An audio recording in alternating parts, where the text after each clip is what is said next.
नमस्कार दोस्तों, स्वागत है आप सभी का आपके अपने YouTube channel Shyam class study में। आज की इस वीडियो में यूपी ट्रिपल एस सी पेट एग्ज़ाम 2023 में पूछे जाने वाली जीके जीएस के 40 अति महत्वपूर्ण प्रश्नों का प्रैक्टिस सेट लेकर के आया हूं, जो आने वाली यूपी ट्रिपल एस सी पेट परीक्षा 2023 के लिए अत्यंत महत्वपूर्ण प्रश्न है, क्योंकि आप लोग जानते हैं कि यूपी ट्रिपल एस सी पेट परीक्षा में जीके जीएसई एक अच्छा स्कोर कराने वाला है। तो आज के प्रैक्टिस सेट को पूरा करिएगा।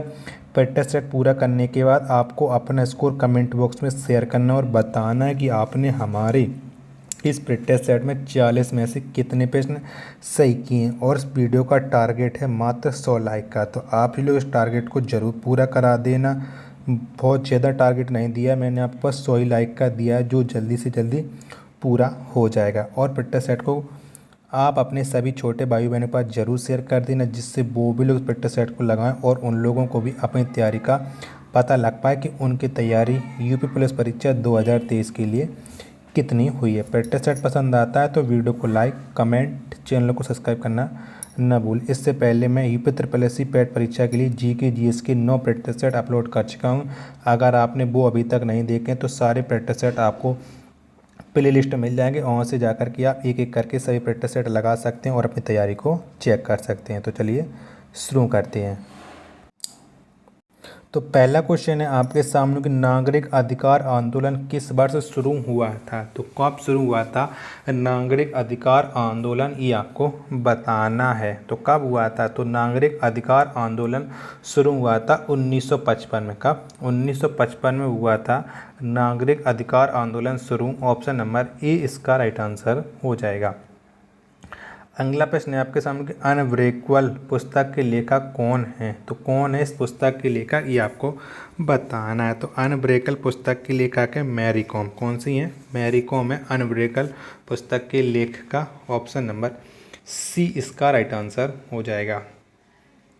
नेक्स्ट प्रश्न है आपके सामने कि लोकसभा में किस आधार पर सीटें आवंटित होती हैं। तो कौन से आधार पर लोकसभा में सीटें आवंटित होती हैं, ये आपको बताना है। तो ये होती हैं जनसंख्या के आधार पर। किसके? जनसंख्या के आधार पर होती हैं लोकसभा में सीटें आवंटित। तो इसका राइट आंसर हो जाएगा ऑप्शन नंबर ए। अगला प्रश्न है आपके सामने कि मौलिक अधिकारों का निलंबन कौन कर सकता है। तो कौन कर सकता है मौलिक अधिकारों का निलंबन, ये आपको बताना है। तो ये कर सकता है राष्ट्रपति। कौन? भारत का राष्ट्रपति मौलिक अधिकारों का निलंबन कर सकता है। ऑप्शन नंबर ए इसका राइट आंसर हो जाएगा। अगला प्रश्न है आपके सामने कि ध्रुव तारा किस दिशा को दर्शाता है। तो कौन सी दिशा को दर्शाता है ध्रुव तारा, ये आपको बताना है। तो ये दर्शाता है उत्तर दिशा। किसको? उत्तर दिशा को दर्शाता है ध्रुव तारा। ऑप्शन नंबर सी इसका राइट आंसर हो जाएगा। अगला प्रश्न है आपके सामने कि प्रधानमंत्री जन धन योजना की शुरुआत किस वर्ष की गई थी। तो कब की गई थी प्रधानमंत्री जन धन योजना की शुरुआत? तो ये शुरुआत की गई थी 2014 में। कब? 2014 में शुरुआत की गई थी प्रधानमंत्री जन धन योजना की। ऑप्शन नंबर सी इसका राइट आंसर हो जाएगा। बौना ग्रह के रूप में किस ग्रह को जाना जाता है। तो कौन से ग्रह को जाना जाता है बौना ग्रह के रूप में? तो ये जाना जाता है प्लूटो को। कैसे? प्लूटो को जाना जाता है बौना ग्रह के रूप में। तो ऑप्शन नंबर बी इसका राइट आंसर हो जाएगा। अगला प्रश्न है आपके सामने कि संविधान के किस अनुच्छेद के अंतर्गत राष्ट्रपति मुख्य न्यायाधीश के समक्ष शपथ ग्रहण करता है। तो कौन से अनुच्छेद के अंतर्गत राष्ट्रपति मुख्य न्यायाधीश के समक्ष शपथ ग्रहण करता है? तो ये करता है अनुच्छेद 60 के अंतर्गत। किसके? अनुच्छेद 60 के अंतर्गत राष्ट्रपति मुख्य न्यायाधीश के समक्ष शपथ ग्रहण करता है। तो ऑप्शन नंबर डी इसका राइट आंसर हो जाएगा। अगला प्रश्न है आपके सामने कि पौधे में जल का संवहन कौन करता है। तो कौन करता है पौधों में जल का संवहन? तो ये करता है तना। कौन? तना करता है पौधों में जल का संवहन। ऑप्शन नंबर सी इसका राइट आंसर हो जाएगा। अगला प्रश्न है आपके सामने कि हिना सिंधु किस खेल से संबंधित हैं, तो कौन से खेल से संबंधित हैं हिना सिंधु, ये आपको बताना है। तो हिना सिंधु हैं ये संबंधित हैं शूटिंग से, किससे, शूटिंग से संबंधित हैं Hina Sindhu. Option number A इसका राइट आंसर हो जाएगा। सबसे पहला वेब ब्राउज़र कौन सा था, तो कौन सा था सबसे पहला वेब ब्राउज़र, तो ये था नेटस्केप नेविगेटर। कौन, नेटस्केप नेविगेटर था सबसे पहला web browser. Option number C इसका राइट आंसर हो जाएगा। अगला प्रश्न है आपके सामने कि हमारा सौरमंडल कितने ग्रहों का बना हुआ है, तो कितने ग्रहों का बना हुआ है हमारा सौरमंडल, ये आपको बताना है। तो हमारा सौरमंडल बना हुआ है 8 ग्रहों का, कितने का, 8 ग्रहों का बना हुआ है हमारा सौरमंडल। ऑप्शन नंबर सी इसका राइट आंसर हो जाएगा। निर्वाचन आयोग का गठन किस अनुच्छेद के अंतर्गत किया जाता है, तो कौन से अनुच्छेद के अंतर्गत किया जाता है निर्वाचन आयोग का गठन, तो ये किया जाता अनुच्छेद 324 के अंतर्गत, किसके, 324 के अंतर्गत निर्वाचन आयोग का गठन किया जाता है। तो इसका राइट आंसर हो जाएगा ऑप्शन नंबर बी। राज्य सरकार को कौन भंग कर सकता है, तो कौन भंग कर सकता है राज्य सरकार को, ये आपको बताना है। तो राज्य सरकार को भंग कर सकता है राज्यपाल। कौन, राज्यपाल कर सकता है राज्य सरकार को भंग। ऑप्शन नंबर ए इसका राइट आंसर हो जाएगा। अगला प्रश्न है आपके सामने कि टू कलर्स पुस्तक के लेखक कौन हैं, तो कौन हैं टू कलर्स पुस्तक के लेखक, तो इस पुस्तक के लेखक हैं एडम गिलक्रिस्ट। कौन, एडम गिलक्रिस्ट हैं टू कलर्स पुस्तक के लेखक। ऑप्शन नंबर डी इसका राइट आंसर हो जाएगा। अगला प्रश्न है आपके सामने कि हिंदुओं का तीर्थ स्थल सबरीमाला किस राज्य में है, तो कौन से राज्य में है हिंदुओं का तीर्थ स्थल सबरीमाला, तो ये स्थित है केरल राज्य में, किसमें, केरल राज्य में है हिंदुओं का तीर्थ स्थल सबरीमाला। ऑप्शन नंबर बी इसका राइट आंसर हो जाएगा। अगला प्रश्न है आपके सामने कि एक समतल दर्पण की फोकस दूरी होती है, तो कितनी होती है एक समतल दर्पण की फोकस दूरी, ये आपको बताना है। तो ये होती है असीमित, कितनी, असीमित होती है एक समतल दर्पण की फोकस दूरी। ऑप्शन नंबर बी इसका राइट आंसर हो जाएगा। अगला प्रश्न है आपके सामने कि प्लूटो को बौना ग्रह की संज्ञा किस वर्ष दी गई थी, तो किस वर्ष दी गई थी प्लूटो को बौना ग्रह की संज्ञा, तो ये मिली थी उसे 2006 में। का 2006 में मिली थी प्लूटो को बौना ग्रह की संज्ञा। ऑप्शन नंबर ए इसका राइट आंसर हो जाएगा। अगला प्रश्न है आपके सामने कि भारत के किस राज्य में समान नागरिक संहिता लागू है, तो कौन से राज्य में है समान नागरिक संहिता लागू, ये आपको बताना है। तो ये है भारत के गोवा राज्य में, किसमें, गोवा राज्य में है समान नागरिक संहिता लागू। ऑप्शन नंबर डी इसका राइट आंसर हो जाएगा। अगला प्रश्न है आपके सामने कि प्रोटेम स्पीकर की नियुक्ति कौन करता है, तो कौन करता है प्रोटेम स्पीकर की नियुक्ति, तो इसकी नियुक्ति करता है राष्ट्रपति। कौन, राष्ट्रपति करता है प्रोटेम स्पीकर की नियुक्ति। ऑप्शन नंबर बी इसका राइट आंसर हो जाएगा। नेक्स्ट प्रश्न है आपके सामने को रैयतवारी व्यवस्था किसने विकसित की थी, तो किसने विकसित की थी रैयतवारी व्यवस्था, ये आपको बताना है। तो ये व्यवस्था विकसित की थी थॉमस मुनरो ने, किसने, थॉमस मुनरो ने विकसित की थी रैयतवारी व्यवस्था। ऑप्शन नंबर ए इसका राइट आंसर हो जाएगा। अगला प्रश्न है आपके सामने कि मेरा खाता भाग विधाता नारा किस योजना से संबंधित है, तो कौन सी योजना से संबंधित है मेरा खाता भाग विधाता नारा, तो ये संबंधित है प्रधानमंत्री जनधन योजना से, किससे, प्रधानमंत्री जनधन योजना से संबंधित है मेरा खाता भाग विधाता नारा। तो ऑप्शन नंबर सी इसका राइट आंसर हो जाएगा।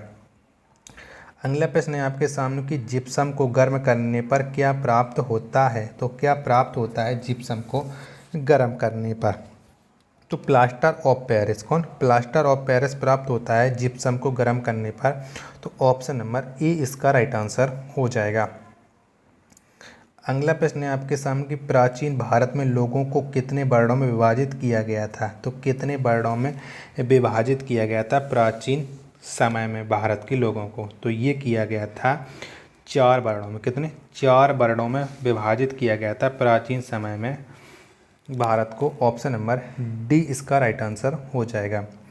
फूड फॉर ऑल नामक पुस्तक के लेखक कौन हैं? तो कौन है फूड फॉर ऑल नामक पुस्तक के लेखक? तो इस पुस्तक के लेखक हैं उमा लेले। कौन? उमा लेले हैं। ऑप्शन नंबर सी इसका राइट आंसर हो जाएगा।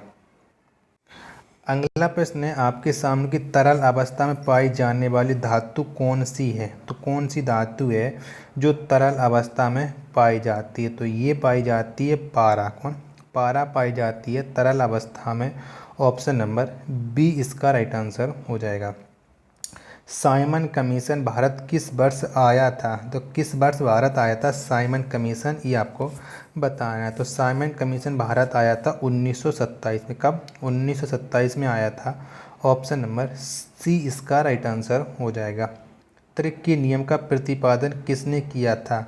तो किसने किया था त्रिज्यीय नियम का प्रतिपादन? तो इस नियम का प्रतिपादन किया था डॉबरेनर ने। किसने? डॉबरेनर ने त्रिज्यीय नियम का प्रतिपादन। ऑप्शन नंबर सी इसका राइट आंसर हो जाएगा। अगला प्रश्न है आपके सामने कि संविधान के किस अनुच्छेद में उपराष्ट्रपति का वर्णन है? तो कौन से अनुच्छेद में है उपराष्ट्रपति का वर्णन, ये आपको बताना है। तो ये है अनुच्छेद 63 में। किसमें? अनुच्छेद 63 में है उपराष्ट्रपति का वर्णन। तो ऑप्शन नंबर ए इसका राइट आंसर हो जाएगा। अगला प्रश्न है आपके सामने कि संसद भवन का उद्घाटन किसने किया था? तो किसने किया था संसद भवन का उद्घाटन, ये आपको बताना है। तो ये किया था लॉर्ड इरविन ने। किसने? लॉर्ड इरविन ने किया था संसद भवन का उद्घाटन। तो इसका राइट आंसर हो जाएगा 30 का ऑप्शन नंबर डी। अगला प्रश्न है आपके सामने कि विधान परिषद को समाप्त करने वाला अंतिम राज्य कौन है? तो कौन सा है विधान परिषद को समाप्त करने वाला अंतिम राज्य? तो ये है तमिलनाडु। कौन? तमिलनाडु है विधान परिषद को समाप्त करने वाला अंतिम राज्य। ऑप्शन नंबर सी इसका राइट आंसर हो जाएगा। अगला प्रश्न है आपके सामने कि इंटरनेट का आविष्कार किसने किया था? तो किसने किया था इंटरनेट का आविष्कार, ये आपको बताना है। तो इंटरनेट का आविष्कार किया था विंट सर्फ ने। किसने? विंट सर्फ ने किया था इंटरनेट का आविष्कार। तो ऑप्शन नंबर ए इसका राइट आंसर हो जाएगा। हौजा खास किला कहाँ स्थित है? तो कहाँ पर स्थित है हौज खास किला? तो हौज खास जो किला है ये स्थित है दिल्ली में। कहाँ पर? दिल्ली में है हौज खास किला। ऑप्शन नंबर बी इसका राइट आंसर हो जाएगा। चालुक्य की पहली राजधानी कहाँ थी? तो कहाँ पर थी चालुक्य की पहली राजधानी? चालुक्य वंश की। तो इस वंश की पहली राजधानी थी ऐहोल में। कहाँ? ऐहोल में थी चालुक्य वंश की पहली राजधानी। ऑप्शन नंबर ए इसका राइट आंसर हो जाएगा। भारत की निर्वाचन पद्धति किस देश से ली गई है? तो कौन से देश से ली गई है भारत की निर्वाचन पद्धति, ये आपको बताना है। तो ये ली गई है ब्रिटेन से। किससे? ब्रिटेन से ली गई है भारत की निर्वाचन पद्धति। ऑप्शन नंबर बी इसका राइट आंसर हो जाएगा। अगला प्रश्न है आपके सामने कि एक विद्युत कक्ष में कितना टर्मिनल होता है? तो कितना टर्मिनल होता है एक विद्युत कक्ष में? तो इसमें होता है 2। कितना? 2 टर्मिनल होता है एक विद्युत कक्ष में। ऑप्शन नंबर बी इसका राइट आंसर हो जाएगा। अगला प्रश्न है आपके सामने कि प्रशांत महासागर का आकार लगभग कैसा है? तो कैसा है प्रशांत महासागर का आकार? तो ये है त्रिभुजाकार। कैसा है? त्रिभुजाकार है प्रशांत महासागर का आकार। ऑप्शन नंबर ए इसका राइट आंसर हो जाएगा। नेक्स्ट प्रश्न है आपके सामने कि तरल अवस्था में पाई जाने वाली धातु कौन है? तो कौन सी है तरल अवस्था में पाई जाने वाली धातु? तो ये है पारा। कौन सी? पारा जो धातु है ये तरल अवस्था में पाई जाती है। तो ऑप्शन नंबर बी इसका राइट आंसर हो जाएगा। अगला प्रश्न है आपके सामने कि प्रधानमंत्री नरेंद्र मोदी ने जन धन योजना की शुरुआत किस वर्ष की थी? तो किस वर्ष की गई थी प्रधानमंत्री नरेंद्र मोदी जी के द्वारा जन धन योजना की शुरुआत? तो ये शुरुआत की गई थी कब? बताइए जल्दी। तो ये शुरुआत की गई थी 2014 में। कब? 2014 में प्रधानमंत्री नरेंद्र मोदी जी के द्वारा जन धन योजना की शुरुआत। ऑप्शन नंबर सी इसका राइट आंसर हो जाएगा। तो अब आप बताइए कि आपने हमारे इन 39 प्रश्नों के प्रैक्टिस सेट में कितने प्रश्न सही किए हैं, क्योंकि आज के प्रैक्टिस सेट में हमने 39 प्रश्न ही रखे हैं। तो आपको इसका स्कोर कमेंट बॉक्स में ज़रूर बताना। मिलते हैं अपन नेक्स्ट वीडियो से नेक्स्ट प्रैक्टिस सेट में। तब तक के लिए धन्यवाद। जय हिंद मेरे प्यारे साथियों।